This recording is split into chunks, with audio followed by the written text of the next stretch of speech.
Bonsoir à tous, bonsoir, j'espère que vous êtes au top. Aujourd'hui, nous nous retrouvons pour cette séance vidéo d'environ 10 minutes pour parler et montrer un résultat assez pertinent sur les bornes supérieures. Je vous conseille de suivre cette vidéo jusqu'à la fin et si vous avez des ennuis, n'hésitez surtout pas à écrire en commentaire et on verra comment gérer dans des brefs délais. Là, on va lancer.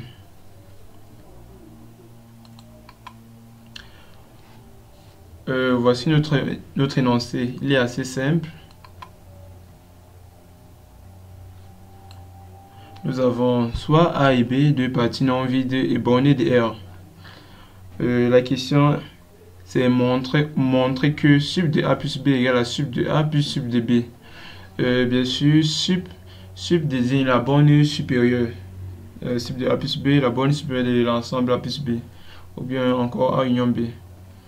Et sub de A, c'est la borne supérieure de A, sub de B, la borne supérieure de B.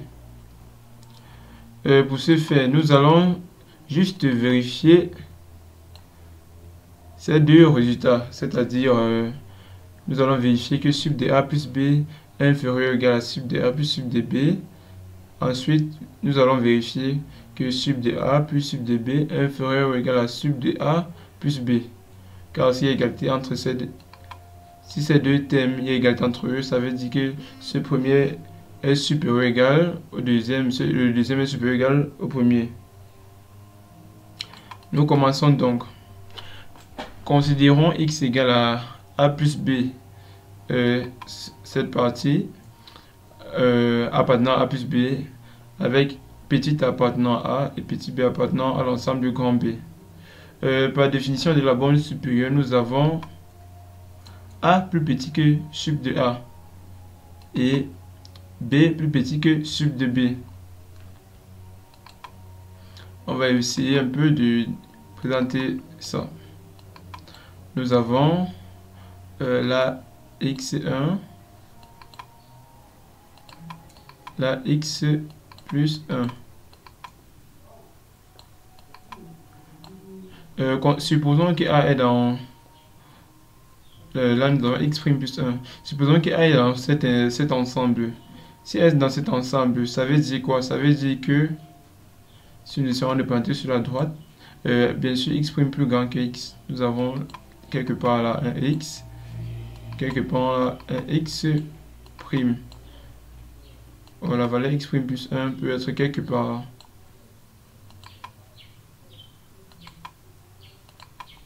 là. Si nous avons notre élément A ou B quelque part là, déjà là, sur cet ensemble, la borne supérieure ici, là, c'est x' plus 1, c'est-à-dire là, ça veut dire quoi? Ça veut dire que pour tout élément qu'on va prendre, là, cet élément sera toujours plus petit que cette valeur, x' plus 1.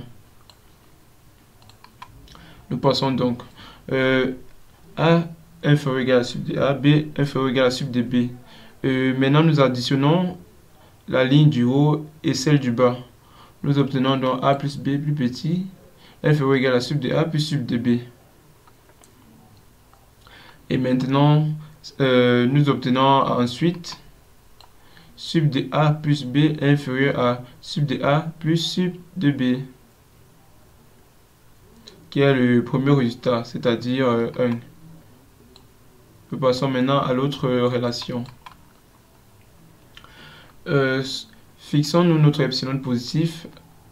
Alors nous pouvons avoir A epsilon dans A et B epsilon dans B, tel que sub de A moins epsilon sur 2 inférieur à epsilon.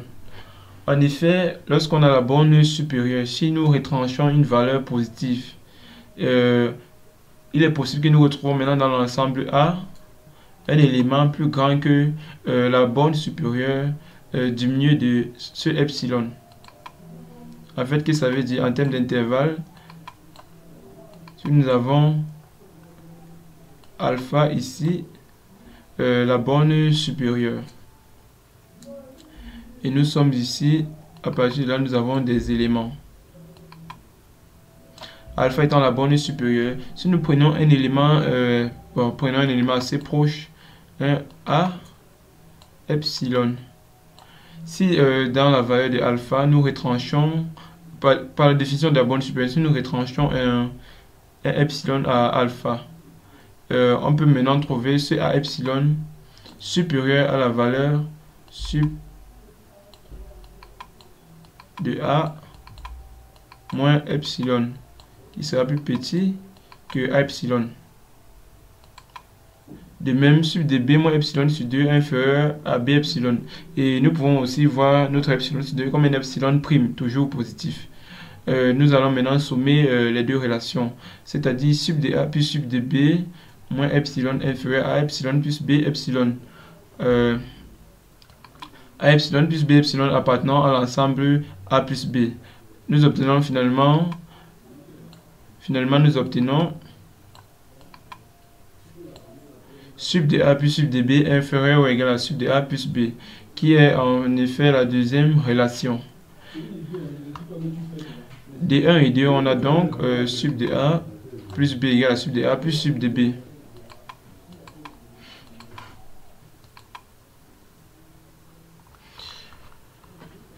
Nous poursuivons avec quelques rappels. Soit A une partie non vide de RE et X un élément de R. On dit de A que l'ensemble A est majoré et respectivement minoré dans R ici. A admet au moins un majorant, respectivement au moins un minorant dans RE.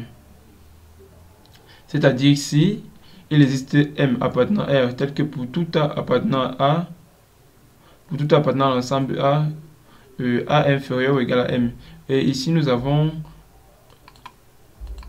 par cette relation, par cette écriture, nous venons de dire que l'ensemble A est majoré.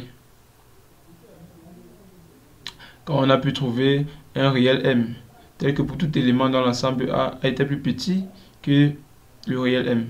Et respectivement, on peut trouver un M' appartenant à R, tel que pour tout A appartenant à A, M' plus petit que A, c'est-à-dire pour tout A dans l'ensemble grand A, on peut trouver un réel tel que tous les éléments de grand A soient plus grands que ce réel. Nous allons essayer de prendre ici quelques exemples. Considérons f défini de R vers R, qui à tout x associe 1 moins 1 sur x carré plus 2. Un majorant de f est 1. En effet, vu que notre écriture s'écrit comme différence de la valeur 1 moins une fonction de x, bien sûr cette fonction de x étant positive, 1 du mieux d'une valeur positive, c'est plus petit que 1. Donc en fait, si le plus grand élément, la plus grande valeur possible de f c'est 1. Donc nous avons donc comme majorant de f 1. Soit un avec n dans grand N et tel que un égale 1 plus n sur 2n plus 5. Soit b, la partie de R non vide, tel que b égale à un n appartenant à n. Un minorant de b est 1. Pourquoi 1? En effet, l'ensemble B s'écrit comme les termes de un. Bien sûr, un est défini avec la relation 1 plus n sur 2n plus 5.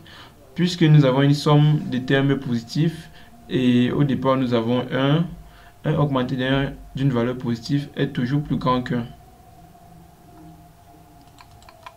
Et là, nous énonçons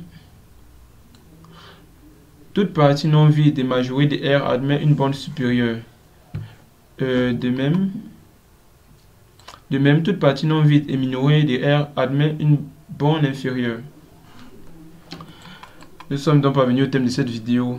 Je vous conseille de vous abonner et suivre la prochaine partie qui consistera à caractériser la borne supérieure et la borne inférieure. Sur ce, à plus.